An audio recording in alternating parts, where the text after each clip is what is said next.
बोलिए श्री सद्गुरुदेव भगवान की, श्री व्यास भगवान की, सच्चिदानंद भगवान की।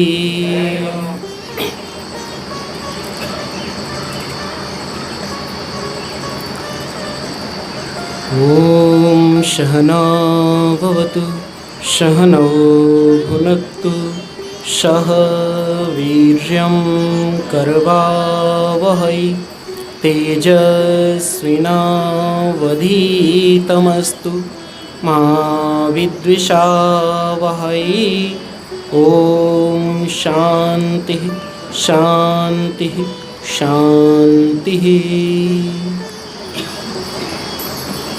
चैतन्यं शाश्वतं शान्तं व्योमातीतं निरञ्जनं श्रीशौनकम् अभयानन्दं सद्गुरुं प्रणतोऽस्म्यहम्। नमोऽस्तु ते व्यास विशालबुद्धे पुल्लारविन्दायतपत्रनेत्र येन त्वया भारततैलपूर्णः प्रज्वालितो ज्ञानमया प्रदीपः। कृष्णं नारायणं वन्दे कृष्णं वन्दे व्रजप्रियं कृष्णं द्वैपायनं वन्दे कृष्णं वन्दे प्रथासुतं कृष्णं वन्दे प्रथासुतम्।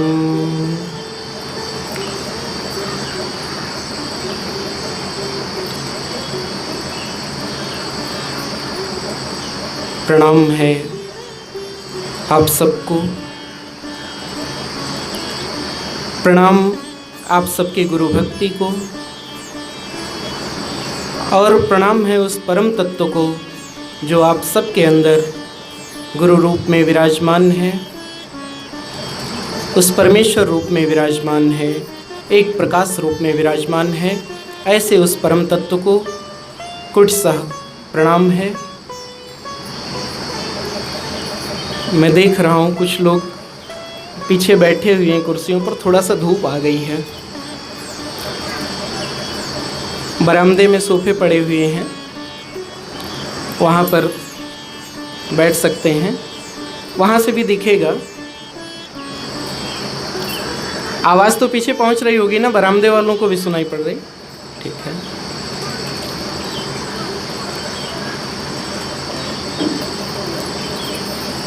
अभी सब अपना अपना अनुभव साझा कर रहे थे कि गुरुदेव भगवान से जुड़ने के बाद उनके जीवन में क्या परिवर्तन आए, क्या सीखा उन्होंने, क्या पाया। कई महापुरुषों ने अपनी बात रखी, कई साधकों ने अपनी बात रखी। हमारे संचालक महोदय ने बहुत ही भावपूर्ण भाषा में गुरुदेव की जो महिमा है उसका वर्णन कर दिया। हमारे धर्मेंद्र जी ने, क्योंकि कभी कभी मुझे भी जलन होती है उनसे, क्योंकि मैं थोड़ा सा लेट हो गया। ये गुरुदेव को प्राप्ति में ये मुझसे थोड़ा सा आगे निकल गए। शायद 2000 से गुरुदेव भगवान से धर्मेंद्र जी जुड़े हैं, और मैं गुरुदेव भगवान से 2003 से जुड़ा हूँ। ऐसे ही आप सब भी जुड़े हैं, सब ने गुरुदेव भगवान से कुछ ना कुछ सीखा है। सबकी अपनी भावनाएं हैं, सबके अपने विचार हैं। अभी जसपाल जी बता रहे थे कि उन्होंने कुछ सीखा हो या ना सीखा हो, लेकिन जिस चीज़ पर गुरुदेव भगवान बहुत जोर देते हैं कि आप अपनी बुद्धि को पैना करो, अपने आप को जानो, अपने आप से यह कह सको कि मैंने साधना की है, मैंने अपने आप को जानने के लिए प्रयास किया, जैसा कि जो अपनी वेदवाणी है। वेद भगवान तो घोषणा करते हैं, इह चेद वेदी दत्त सत्यमस्ति नहीं चेदिहा वेदी महति विनष्टि। इस संसार में रहते रहते अगर अपने आप को जाना, इस मानव शरीर को पा करके आपने अपने आप को जाना, और किसी संत का आश्रय पाने के बाद भी अगर आप अपने आप को जानने का प्रयास नहीं करते हैं, तो आप कितना भी कुछ कर लें, हमेशा गुरुदेव भगवान कहते हैं आपके जीवन में हर चीज आवश्यक है। आप शरीर से सेवा करो, आप मन से परमात्मा का चिंतन करो, और बुद्धि से उस परमात्मा के मूल स्वरूप पर विचार करो। इस शरीर रूपी जो उपकरण है आपके पास, एक आपको मिला है सेवा करने के लिए। मैं तो कुछ नहीं जानता था, सच बताऊं आपको, मैंने जो कुछ सीखा है वो गुरुदेव के पास आने के बाद सीखा है। और यहाँ होता क्या है, जो जानता है लोग उसको जानते हैं, और जो नहीं जानता है उसको कोई जानता नहीं। जो कुछ जानता है उसको लोग जानते हैं, और जो कुछ नहीं जानता लोग भी उसको नहीं जानते। तो जब मैं कुछ जानता ही नहीं था तो लोग मुझको कैसे जानते। तो जो कुछ भी सीखा गुरुदेव भगवान के सानिध्य में सीखा, उनकी शरणागति में सीखा। तो किसी कवि की दो लाइनें हैं ना, मुझे कौन जानता था तेरी बंदगी से पहले, मैं बुझा हुआ दिया था तेरी रोशनी से पहले। तो जो कुछ भी मैंने सीखा, मैंने गुरुदेव भगवान से सीखा, और बहुत कुछ सीख पाया हूँ इसकी बात नहीं करता, लेकिन मैंने अपने जीवन में गुरुदेव भगवान से जुड़ने के बाद 3 चीज़ें जरूर सीखी हैं। और जो 3 चीज़ें हैं, अगर आप इन तीनों का ही अनुकरण आप अपने जीवन में कर लो, तो उन्हीं 3 चीज़ों को जान लेने से, उनका अनुकरण कर लेने से आपके जीवन का कल्याण हो जाएगा। पहली चीज़ क्या है, तो कहा सबसे पहली चीज़ है कि आप जिस जगत में रह रहे हो, ये जो परमात्मा की बनाई हुई सृष्टि है ना, इस परमात्मा की बनाई हुई सृष्टि में, इस जगत में आप रह रहे हो, तो आप करो क्या, इस जगत के प्रति आपका कर्तव्य क्या है। तो कहा आप सेवा तो करो, लेकिन सेवा करते करते आपके मन में एक भाव जरूर रहे, ये जो जगत है, यह जगत कहीं आभासी तो नहीं, इस जगत में कहीं मिथ्यात्व तो नहीं। महापुरुष कहते हैं, गुरुदेव भगवान से जो मैंने सुना, गुरुदेव भगवान कहते हैं कि आप जगत में रह रहे हो, तो जगत में रहते रहते ही इस जगत की परीक्षा करो। पहली चीज है। और ऐसा नहीं है कि गुरुदेव भगवान कहीं अपनी मन मर्जी की बात करते हैं। हमेशा जीवन में गुरु की आवश्यकता होती है। हम किसी न किसी गुरु की शरण में जाते हैं, और जब गुरु की शरण में जाते हैं, किसी गुरु का आश्रय लेते हैं, तो मन के अंदर एक विचार होता है कि गुरु किसे बनाएं। भाई बच्चे को थोड़ा सा बिठा लो आप, और भी बच्चे हैं, थोड़ी देर के लिए आप बिठा लो शांत। अगर यहाँ शांत नहीं बैठता तो पीछे बैठ जाओ।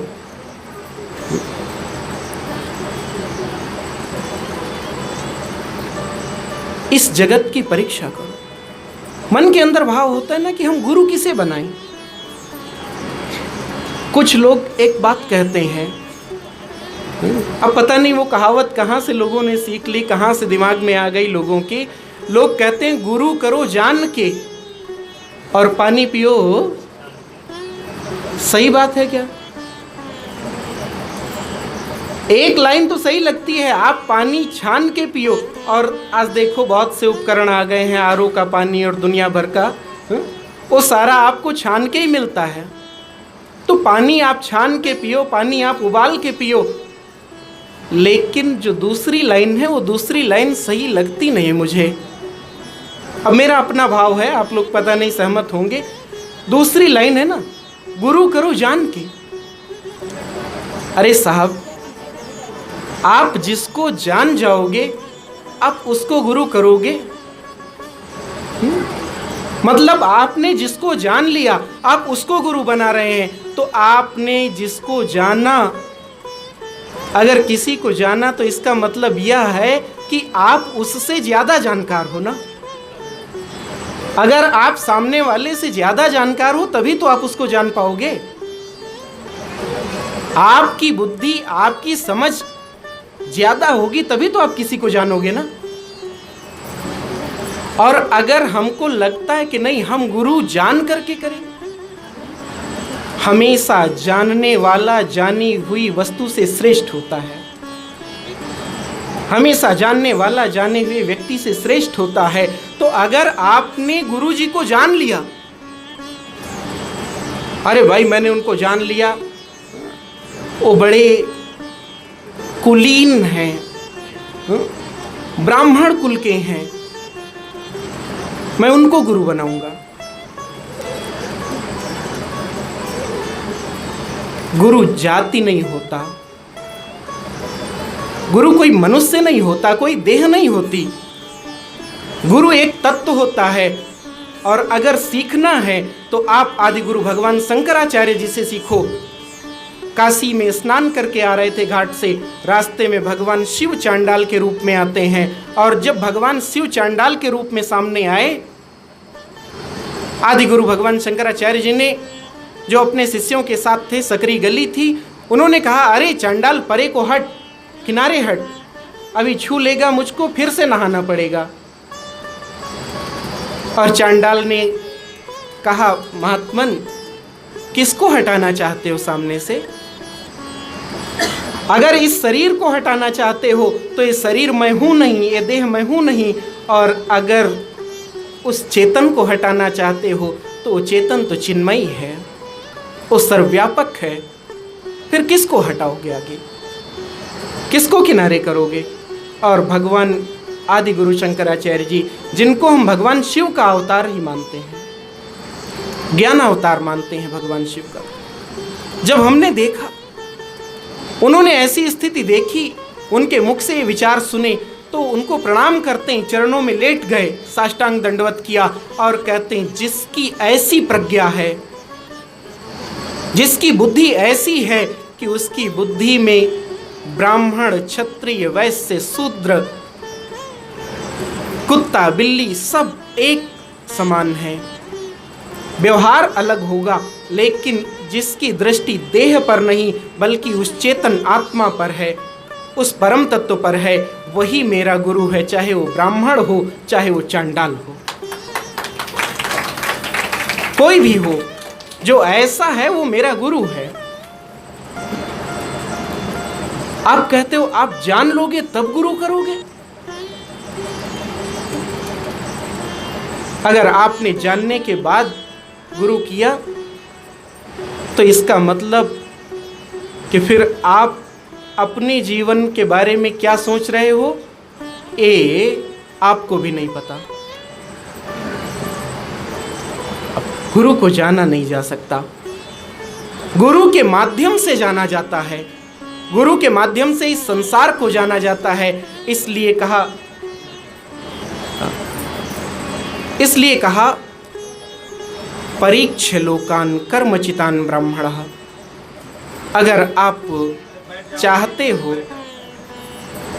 आपके मन के अंदर भाव है, तो वह करो क्या?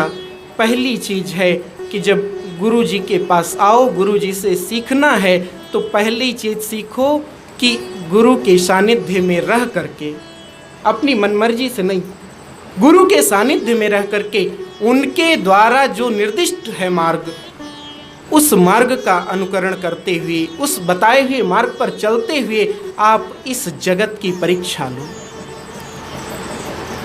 मुंडक श्रुति कहती है, परीक्ष लोकान कर्मचितान ब्राह्मणः निर्वेदमाया नास्त्य कृतः कृतेन तद विज्ञानार्थम सगुरुमेवा विगच्छेत समित पाणि श्रोत्रियम ब्रह्मनिष्ठम। अच्छा, एक चीज पहले जब वेद पाठ के लिए जब गुरु के आश्रम में साधक जाता था ना, तो कैसे जाता था? तो कहा समिध पाणी होकर के जाता था, हाथ में कुछ सूखी समिधाएं लेकर के।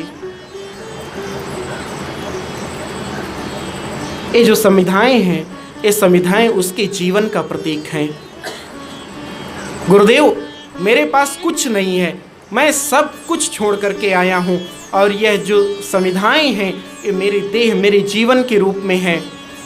ये सारी की सारी समिधाएं जो पूरी तरह से सूखी हुई हैं, वैसे ही मेरा यह जीवन भी पूरी तरह से सूखा हुआ है, आपके चरणों में है, आपके आश्रित है। इसके अंदर जो कलमश हैं, जो पाप हैं, जो बुराइयां हैं, आप अपने उपदेश के द्वारा, आप अपनी दृष्टि के द्वारा इनको जलाओ,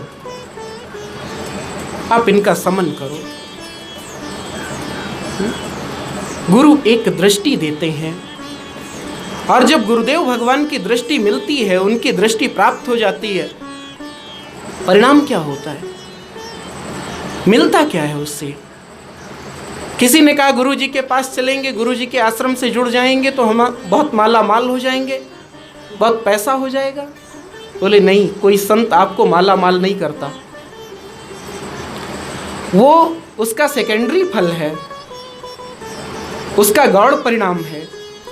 पहला परिणाम है कि आपका चित्त शुद्ध होगा, पहला परिणाम है कि आपकी बुद्धि शार्प होगी। और अगर आपकी बुद्धि शार्प नहीं हो रही है, आपकी बुद्धि पैनी नहीं हो रही है, तो इसका मतलब आपने दीक्षा तो ले ली है, आपने मंत्र तो ले लिया है गुरु जी से, लेकिन दर्शन सिर्फ साल में एक ही बार देते हो, कहीं गुरु जी नाराज ना हो जाएं इसलिए।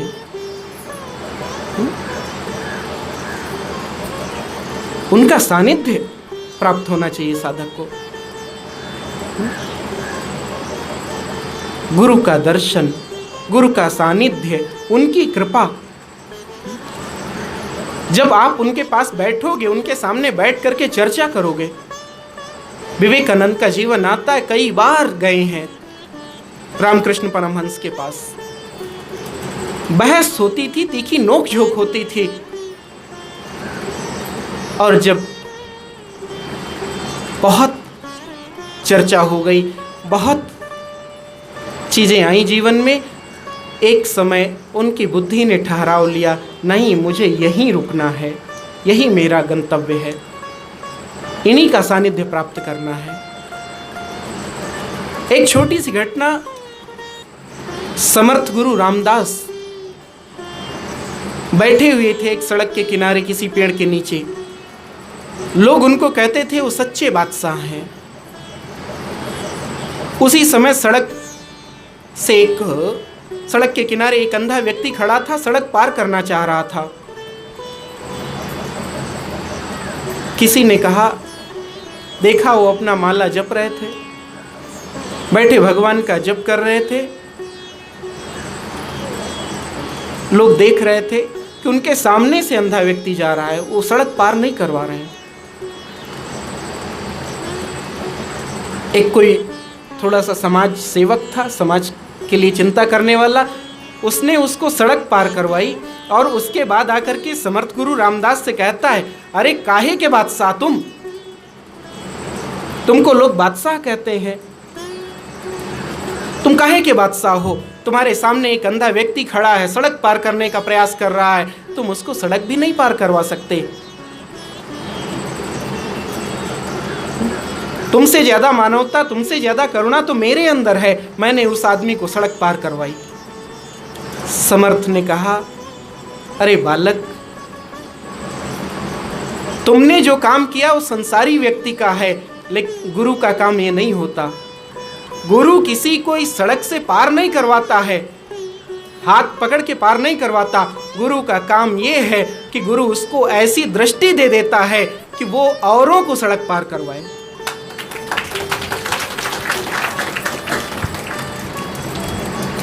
जो तुमने किया वो तो कोई भी कर सकता है। मैं तो इसको ऐसी दृष्टि देता हूं, और समर्थ ने ऐसी दृष्टि दी कि वह फिर प्रज्ञा चक्षु हो गया। नेत्र ना होते हुए भी उसको सब दिखने लगा। कैसे गुरु की महिमा का वर्णन किया जाए। भागवत शास्त्र में एक श्लोक आता है, चिंतामणिर लोक सुखम सरद्रुह स्वर्ग संपदाम प्रयक्षति गुरु प्रीतो वैकुंठम योग दुर्लभम। आदमी बड़ा परेशान रहता है कि कोई मणि मिल जाए, कोई खजाना मिल जाए, थोड़ा सा धन दौलत मिल जाए। हमारी जानकारी में एक आध लोग तो ऐसे हैं जो अपने जीवन को आनंद में जीने के लिए बस एक कल्पना में जीते रहते हैं। मोटरसाइकिल से जा रहे हैं, कहीं एक नोटों से भरा हुआ ब्रीफकेस मिल जाएगा, फिर क्या, इसके नाम इतना कर दूंगा, उसके नाम उतना कर दूंगा, उसके नाम उतना कर दूंगा और खुद निकल लूंगा भजन के लिए। ठीक है, जीवन को आनंदित करने का एक तरीका है, वो भी जानता है, हंसता है वो व्यक्ति बाद में। मैं जानता हूं ना कभी ये सूटकेस मिलने वाला है और ना कभी जैसा मैं सोच रहा हूं ऐसा होने वाला है, लेकिन फिर भी क्या एक शेर है ना, दिल को बहलाने के लिए गाली बेख्याल अच्छा है। आप आनंद में रहो, कैसे भी चिंतन। जब आनंद में रहोगे तो आपके जीवन में चिंतन पैदा होगा, और आप आनंद में नहीं रहोगे तो आपके जीवन में चिंता आएगी।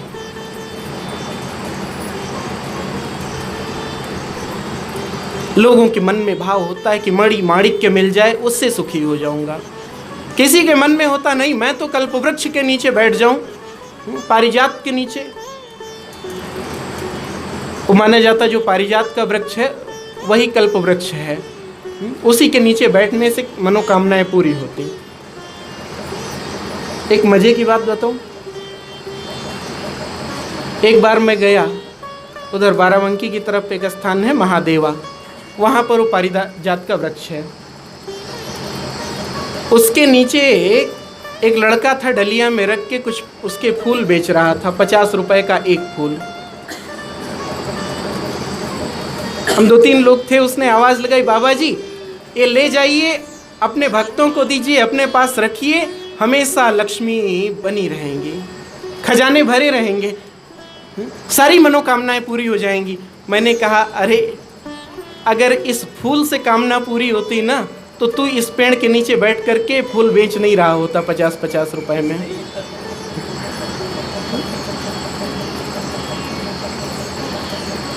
एक दृष्टि होनी चाहिए। ये दृष्टि कहाँ, शायद मैं गुरुदेव से नहीं जुड़ा होता तो मैं भी ले लेता कि भाई चलो रख देंगे जहाँ पर लक्ष्मी जी को बिठाते हैं, लक्ष्मी जी आकर के रात भर में ही इकट्ठा हो जाएंगी, किसी और के घर नहीं जाएंगी। नहीं, चिंतामणिर लोक सुखम, चिंतामणि मिल जाएगी तो संसार में सुख मिल सकता है। आपको कल्प वृक्ष मिल जाएगा तो स्वर्ग आदि का सुख मिल सकता है। लेकिन अगर गुरुदेव की कृपा हो गई, आपके गुरु जी की कृपा हो गई, तो वैकुंठम योग दुर्लभम, ऐसे पद की प्राप्ति होती है।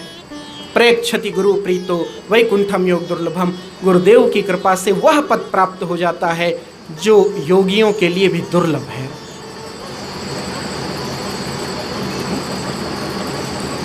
पारस का स्वभाव है, पारस लोहे को सोना बनाता है लेकिन लोहे को पारस नहीं बना सकता।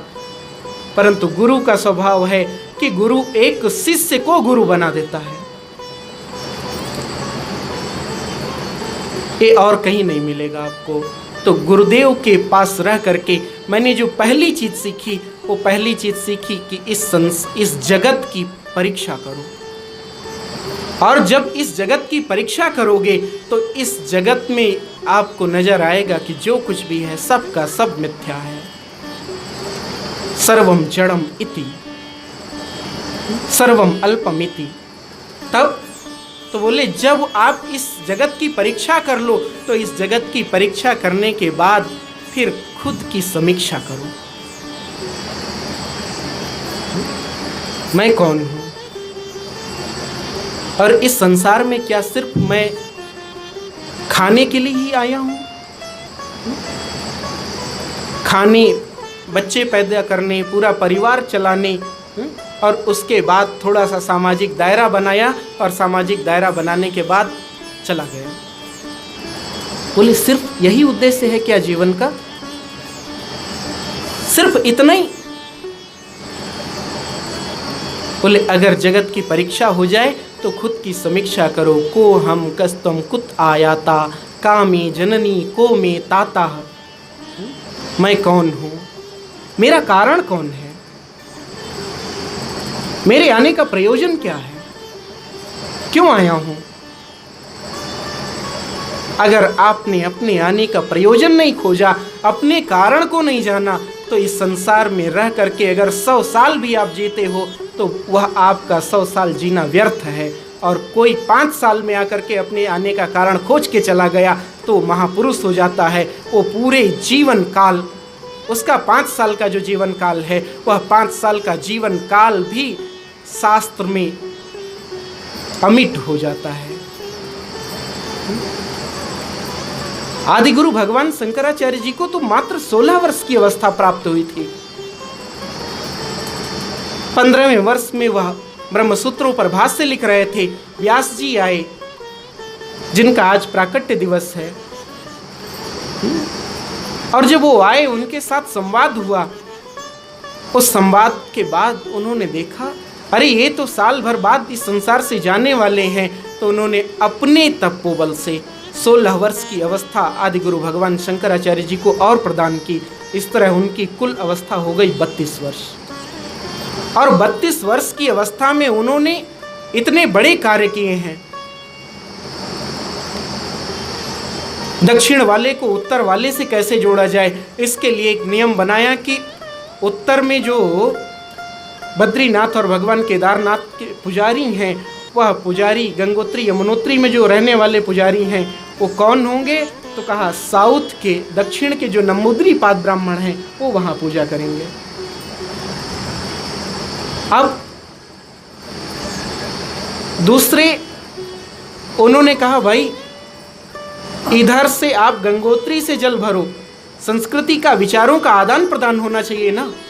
आप गंगोत्री से जल भरो और ले जाकर के भगवान रामेश्वरम के ऊपर चढ़ाओ। तो जब आप इधर से चलोगे, वहाँ जाओगे तो उनके विचार आप जानोगे और उनसे वो वहाँ से आकर के यहाँ पूजा करेंगे तो आपकी संस्कृति और विचारों से परिचित होंगे। पूरब को पश्चिम से जोड़ा, उत्तर को दक्षिण से जोड़ा। आज हमारे नेताओं की तरह नहीं। अभी 2 दिन पहले चर्चा हो रही थी तो कोई कह रहा था कि जोड़ना तो सब चाहते हैं, सब चाहते हैं कि समाज संगठित हो। नेता भी चाहता है और महात्मा भी चाहते हैं, लेकिन दोनों के संगठन में अंतर है। नेता कैसे जोड़ना चाहता? तो कहा जो नेता है वो चाहता है कि ये संसार संतरे की तरह जुड़े, और जो संत हैं वो चाहते हैं कि समाज, ये संसार जुड़े तो खरबूजे की तरह जुड़े, एक रहे। लेकिन खरबूजे के बाहर आप देखो अलग अलग फांक बनी रहती है ना, एक लाइन बनी रहती है।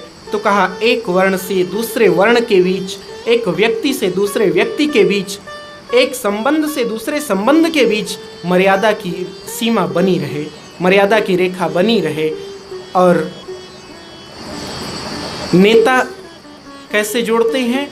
तो उनका कहना है कि आप संतरे की तरह जुड़ो, बाहर से एकदम चिकने चुपड़े साफ दिखाई पड़ते रहो, लेकिन अंदर ही अंदर अलग अलग जातियों में, अलग अलग फांकों में बटे रहो।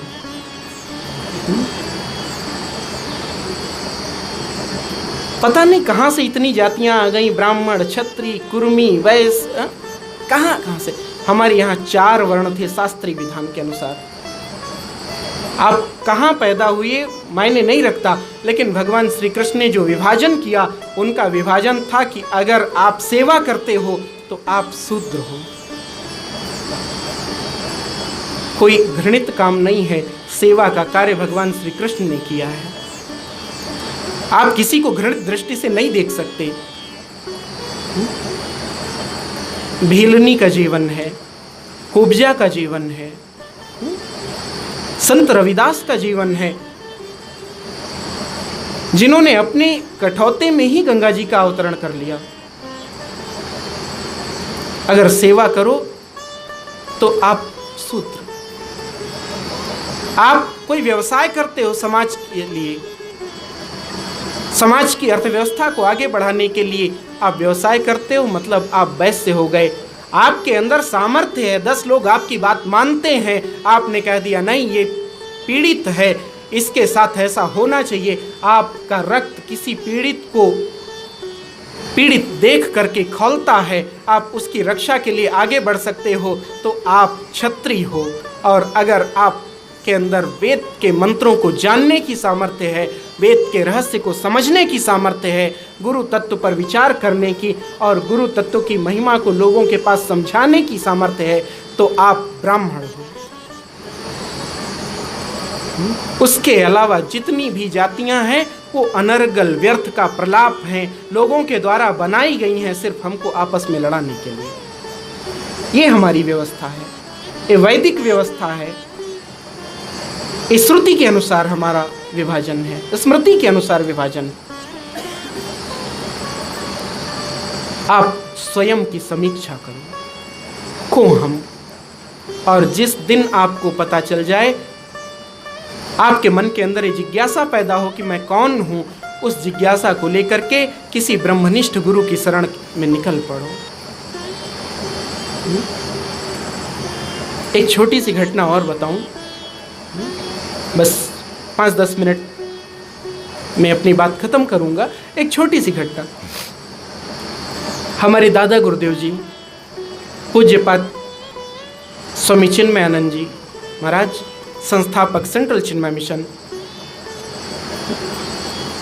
जब उनके सन्यास के गुरु कोई और थे, उन्होंने ज्ञान प्राप्ति के लिए पूज्यपाद तपोवनम जी महाराज के पास भेजा उन्हें। तपोवनम जी महाराज ने सिर्फ इतना देखने के लिए जिज्ञासु है या कौतूहल बस आया है, ऋषिकेश से उत्तरकाशी गए और वहां से सिर्फ ये कह करके वापस कर दिया कि कोई पत्र लाए हो उनका कि नहीं। 8 दिन जाने में लगा था। एक गिलास पानी नहीं पूछा, चलो इतनी दूर से आए हो प्यास लगी होगी, नहीं। कोई चिट्ठी लाए हो? अगर स्वामी शिवानंद जी ने तुम्हें भेजा मेरे पास उपनिषद पढ़ने के लिए, तो कोई पत्र दिया होगा, लाए हो? नहीं। बोले नहीं, कोई पत्र तो नहीं लाए। तो कहा जाओ पत्र लेके आओ। ऐसा नहीं था कि गुरु चाहते थे कि परेशान करें, वो देखना चाहते थे कि मेरे साधक के अंदर जिज्ञासा है या सिर्फ कौतूहल बस आ गया। और स्वामी जी महाराज वहाँ से उन्हीं पैरों वापस हो लिए। 8 दिन की फिर यात्रा करके आए। देखा एक दिन शाम के समय वहीं डिवाइन लाइफ सोसाइटी जो उनका ट्रस्ट था, आश्रम में स्वामी जी बैठे हुए। स्वामी शिवानंद जी ने देखा, अरे तुम तो गए थे, तुम वापस आ गए। उन्होंने कहा, बोला चिट्ठी लेके आओ। वापस कर दिया चिट्ठी लाने के लिए। तो कहा, देखो परेशान मत होना, वो तुम्हारी परीक्षा ले रहे हैं। उनको एक पत्र दिया और पत्र लेकर के गए। और जब पहुंचे तो परिणाम क्या हुआ? बोले ले आए। उन्होंने पत्र आगे बढ़ाया, बोले इसको अपने पास रख लो। देखा नहीं? आप सब लोगों ने देखा है ना डॉक्यूमेंट्री? उस पत्र को देखा ही नहीं। बोले ठीक है, तो आप श्रेष्ठ ब्रह्मनिष्ठ गुरु की शरण में जाओ। और तीसरी चीज है, जो तीसरा विषय है, वह तीसरा विषय यह है कि आप कर सकते हो तो परमात्मा की प्रतीक्षा करो, जैसा सबरी ने किया था, जैसा कुब्जा ने किया था। जब मतंग ऋषि का शरीर पूरा होने लगा। अंतिम समय में उसने पूछा अपने गुरुदेव से, गुरुदेव मेरे लिए क्या आदेश है, मैं क्या करूं, मुझे तो कुछ आता जाता नहीं, मैं भील जाति की भी हूं, चतुर्थ वर्ण में आती हूं, मंत्रों पर मेरा अधिकार नहीं, ऐसा लोग कहते हैं, शास्त्र कहते हैं, मैं क्या करूं, मुझे कुछ नहीं आता। मैं तो आप थे तो सेवा कर देती थी, आपके लिए फूल चुन देती थी, जहां आप पूजा करते थे उस स्थान को साफ कर देती थी। मतंग ऋषि ने कहा, सबरी तू कहीं मत जाना, अगर तुझे अपने गुरु पर विश्वास है, मुझ पर निष्ठा है, तो यहीं पर रह करके जो काम करती आ रही है वही काम करते रहना। एक ना एक दिन परमात्मा को चल करके तेरे पास आना पड़ेगा। और उसने अपने गुरु जी की बात को गांठ बांध के रख लिया। परिणाम क्या हुआ, स्वयं भगवान जाते हैं और भगवान आकर के सिर्फ आते ही नहीं हैं बल्कि उसके झूठे बेर खाए। अब शास्त्र को समझो, रामायण की तुलना अगर भागवत से करो तो जैसे इधर सबरी है वैसे कुब्जा कंस के यहाँ रहती है, कंस की सेवा करती है, लेकिन अपने मन को जोड़ रखा है कृष्ण के साथ कि एक ना एक दिन इस दुष्ट को मारने के लिए भगवान आएंगे और तब भगवान का दर्शन होगा। वहाँ भगवान पहुँचते हैं तो आप सब इस पावन गुरु पूर्णिमा पर, व्यास पूर्णिमा पर, चूँकि आज हमारे व्यास जी का प्राकट्य दिवस है, वह संपूर्ण विश्व के गुरु हैं, संपूर्ण जगत के गुरु हैं। शास्त्र ने कहा कोई ऐसा ज्ञान नहीं है जो व्यास जी से अछूता हो। हम जो भी सुनते हैं, जो भी पढ़ते हैं, वह सारा का सारा व्यास जी का झूठा है, इसलिए उनको संपूर्ण जगत का गुरु माना गया। इसीलिए उनके जन्मदिवस को हम लोग व्यास पूर्णिमा या गुरु पूर्णिमा के रूप में भी मनाते हैं। तो आज आप सभी को इस पावन गुरु पूर्णिमा की बहुत बहुत शुभकामनाएं, बहुत बहुत स्नेह मेरी तरफ से। आप सबको गुरुदेव भगवान का सानिध्य प्राप्त हो, गुरुदेव भगवान की कृपा प्राप्त हो, उनकी करुणा प्राप्त हो। लेकिन जीवन में हमेशा ध्यान रहे कि कभी गुरु को जानने के लिए नहीं जाना है, कभी गुरु की परीक्षा लेने के लिए गुरु के पास नहीं जाना है। गुरु के पास अगर जाना है तो गुरु से जानने के लिए जाना है, इस संसार को जानने के लिए जाना है, स्वयं को जानने के लिए जाना है। गुरु को जानने के लिए जो जाएगा वो दुर्योधन की तरह खाली हाथ वापस आएगा, और जो गुरु से जानने के लिए जाएगा वह अर्जुन की तरह है, अपने जीवन में गीता के महान रहस्य को धारण करके आएगा। तो हम सबको गुरुदेव भगवान का सानिध्य प्राप्त हो, उनकी कृपा करुणा प्राप्त हो। सुबह आज गुरुदेव भगवान को जब मैंने प्रणाम किया तो आप सबको बताऊं कितना ख्याल रखते हैं आप लोगों का। उन्होंने कहा ठीक है करो अच्छे से। मैंने कहा गुरुदेव कार्यक्रम प्रारंभ हो गया है, यज्ञ प्रारंभ हुआ। बोले सबको मेरी तरफ से आशीर्वाद है, पूरी तुम्हारी प्रज्ञानम सत्संग समिति, संरक्षक जी, गुरुदेव ने एक ही शब्द में पूरी समिति को और जो भी साधक हैं, जो भी लोग आज आए हैं, उन सबको आशीर्वाद है। ये गुरुदेव के शब्द हैं, मैंने आप लोगों के लिए यथावत वैसे ही बोल दिया जो उनकी तरफ से आज के लिए मिला।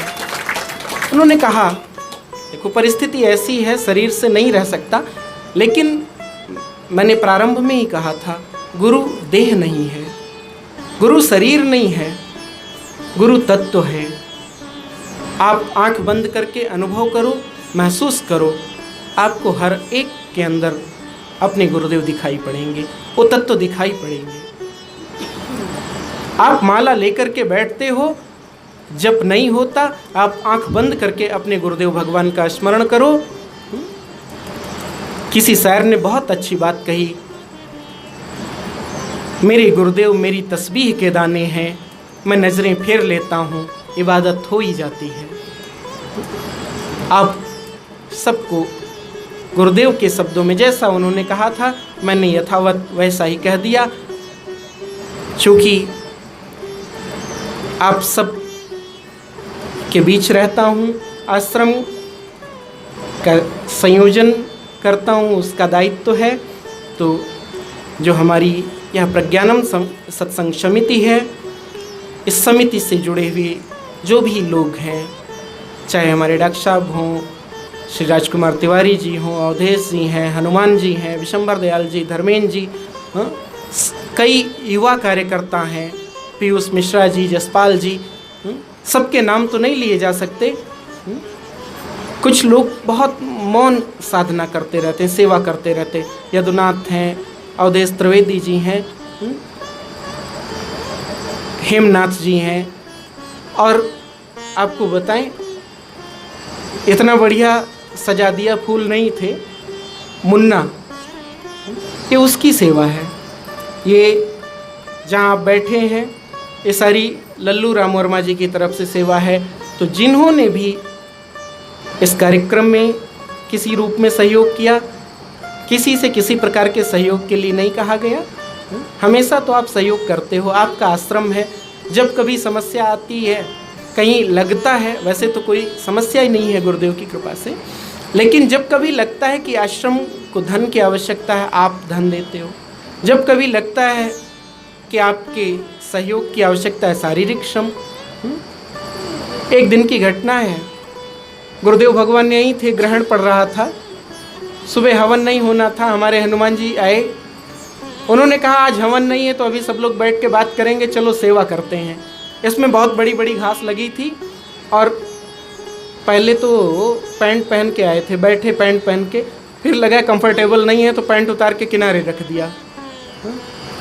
वही कच्छा पहन के अपना कच्छा और शर्ट में लग गए, खुरपा फावड़ा लेकर के साफ सफाई करने लगे। अभी संचालक महोदय ने बहुत सी बातें कही, महाराज जी ने ऐसा बनाया, महाराज जी ने ऐसा बनाया। आप कल्पना करो, अगर आप लोगों का साथ ना होता तो मैं कुछ कर सकता था क्या? मेरी तो सामर्थ्य बस इतनी सी है। गुरुदेव भगवान की कृपा है और आप सबका स्नेह है, आप सबका सानिध्य है।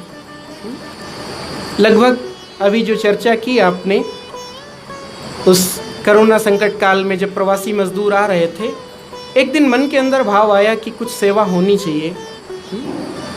उनका दर्द दिखता था, छोटे छोटे बच्चे हैं 5-5 साल के, 24-24 घंटे से उनको कुछ खाने को नहीं मिला, प्यासे हैं। मन के अंदर भाव आया, चलो मन के अंदर आया तो कहा अब अपनी जो सामर्थ्य थी 1-2 दिन उससे शुरू कर दिया, फिर धीरे धीरे लोग आते गए और पता ही नहीं चला कि कब तक वो चलता रहा, किस क्षण तक चलता रहा। जब तक आवश्यकता रही तब तक चला और कुछ सामग्री बच भी गई तो मन में आया कि जब कभी आवश्यकता लगेगी तो फिर करेंगे। कैसे संभव हुआ? तो ये सब आपके विश्वास से, आप सबके प्रेम से, आप सबके स्नेह से और आश्रम के प्रति जो आपका भाव बना है कि आश्रम मेरा है, मैं आश्रम का हूँ, इस भाव के साथ। अब शायद जो अपने घर में हाथ से पानी उठा के नहीं पीता, यहाँ बैठ के पूड़ियाँ बेल रहा था। कई लोगों की अपनी सेवा। तो आप सबका यह स्नेह आश्रम के प्रति निरंतर बना रहे। हमको भी आपके स्नेह की ज़रूरत है, मुझे भी मिलता रहे। तो अगर आप सबका स्नेह मुझे मिलता रहेगा तो मेरे जो सामर्थ्य है, मेरी अपनी जो क्षमता है, मैं प्रयास करूँगा उससे कई गुना ज़्यादा ऊर्जा के साथ आश्रम के लिए, इस अपने नगर क्षेत्र के लिए, आसपास के क्षेत्र के लिए जितना गुरुदेव भगवान चाहेंगे मैं अवश्य करने का प्रयास करूँगा। कहीं पर भी अगर किसी सलाह की आवश्यकता लगती, आप सलाह दे सकते हैं, कोई बात अधिकार पूर्वक कह सकते हैं, क्योंकि मैं आपका अपना हूँ। और ये अधिकार, ये प्रेम निरंतर यूं ही बना रहे। गुरु भगवान की कृपा आप सबको मिलती रहे। इसी शुभकामना के साथ, इसी शुभेच्छा के साथ अपनी वाणी को विराम देता हूँ।